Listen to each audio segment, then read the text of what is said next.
আসসালামু আলাইকুম ওয়া রাহমাতুল্লাহি ওয়া বারাকাতুহু। আশা করি আপনারা সবাই আল্লাহর রহমতে ভালো আছেন। আজকে আমরা আলোচনা করব একটি গভীর ও গুরুত্বপূর্ণ বিষয় নিয়ে, যা আমাদের দৈনন্দিন ইবাদত ও হৃদয়ের সাথে জড়িত। জিকির। এটি শুধু মুখের উচ্চারণ নয়, এটি হৃদয়ের গভীর থেকে আল্লাহর স্মরণ।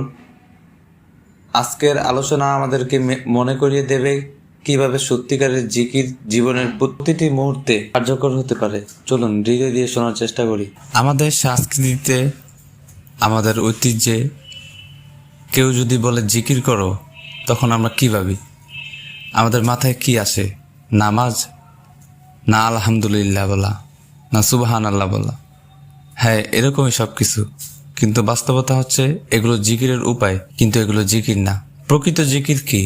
জিকির হলো এমন এক অনুভব, এমন এক চেতনা, যার মাধ্যমে একজন মানুষ নিজের হৃদয়ে আল্লাহর উপস্থিতি অনুভব করে।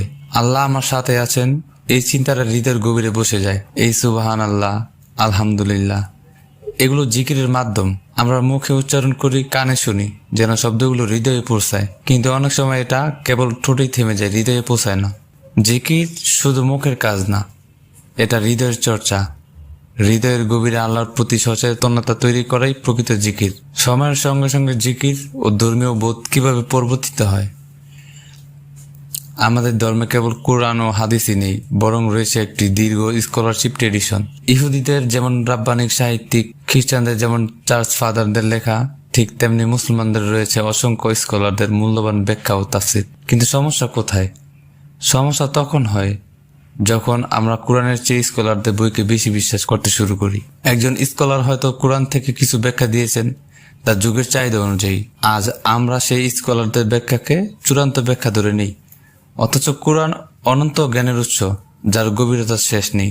কিন্তু আমরা যখন বলি ওই ইমাম অমুক ওটা বলেননি, তখন আল্লাহর বাণীর চেয়ে কোনো মানুষের ব্যাখ্যাকে বড় করে দিচ্ছি। এটা একটা মানসিক দুর্বলতা। জিকিরের সময় কি শুধু সালাত?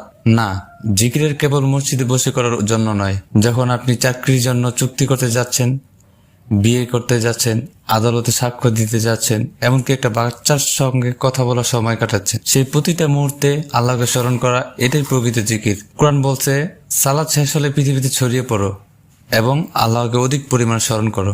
অর্থাৎ নামাজের বাইরের জীবনে প্রতিটি কাজেও জিকির থাকতে হবে। জিকির আর তাসবিহর সংজ্ঞা। তাসবিহ মানে কি?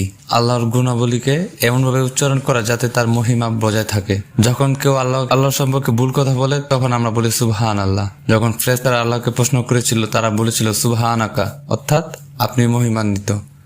আমরা ভুল কিছু বলিনি। তাসবিহ মানে আল্লাহর সম্পর্কে কোনো ভুল ধারণা না রাখা, তার মহত্ব বজায় রাখা। কোরআন নিয়ে পড়াশোনা করলে আমরা এক বিস্ময়কর জগতে প্রবেশ করি।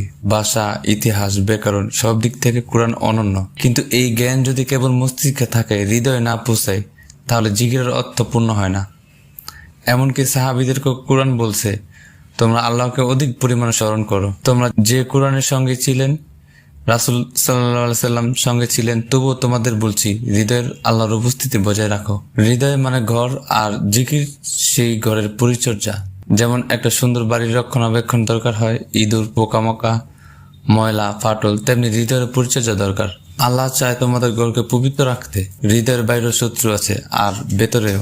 জিকির হলো সেই পরিচ্ছন্নতার মাধ্যম। নিয়ন্ত্রণহীন জিকির বিপজ্জনক।